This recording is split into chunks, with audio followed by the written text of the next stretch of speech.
Coucou mes bulleurs, bonsoir, j'espère que tout le monde va bien. Je reviens vers vous avec un peu de retard pour vous faire une petite vidéo sur un livre coup de cœur de mon enfance que j'ai réussi à retrouver par l'intermédiaire d'une amie à moi et que j'ai relu avec grand plaisir. Et je vais vous parler d'une collection que tous les adolescents des années 90-2000 ont dû connaître. Parce qu'il était bien difficile de passer à côté à l'époque, c'est la collection Chair de poule par R.L. Stine. Moi aujourd'hui je vais vous parler du Fantôme décapité qui était mon opus coup de cœur à l'époque. La vie a fait que je n'arrivais plus à remettre la main dessus et par le hasard des choses, une amie l'avait, ses enfants l'avaient et ne le voulaient plus.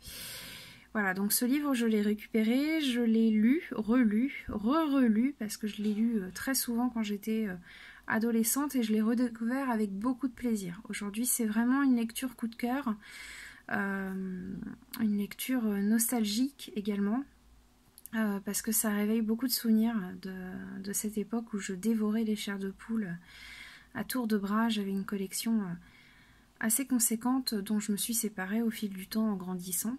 À tort visiblement, puisque j'ai fait le choix de retrouver cet opus qui vraiment m'avait plu et marqué.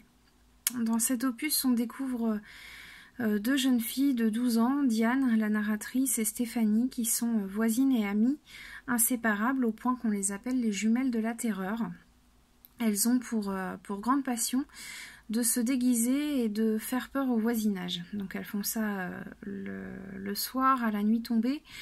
Et donc elles vivent dans une petite ville côtière qui s'appelle Falaise-sur-Mer, dans lequel se trouve miraculeusement, pour l'histoire en tout cas, un manoir hanté qui s'appelle le manoir Perché.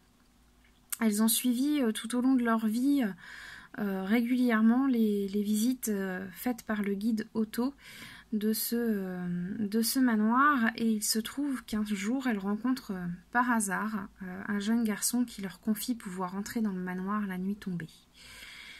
Elles vont le suivre, partant à la recherche du fameux fantôme décapité dont tout le monde parle tant dans cette petite ville. Et il va s'avérer que ces jeunes filles qui aiment faire tellement peur aux autres vont avoir une prise de conscience, vraiment, au point qu'elles n'auront plus envie de faire peur aux autres. Donc je ne vous dévoile pas la suite, évidemment, parce que sinon c'est vous spoiler la fin du livre.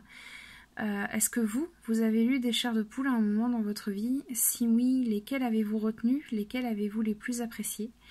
Et est-ce que vous aimez lire des livres qui font peur, autres que Chair de poule? Ça peut également être d'autres collections ou des romans plus rapprochés dans le temps. Voilà. Est-ce que vous aimez vous faire peur en lisant, ou est-ce que vous êtes plutôt du genre à vouloir lire des choses toutes mignonnes, toutes guillerettes avant d'aller se coucher pour se détendre?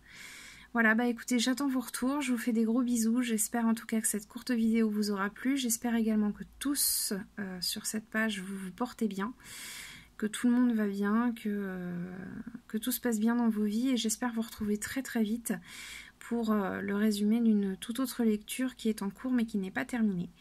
Voilà, je vous fais plein de gros bisous et je vous dis à bientôt. Ciao les bulleurs!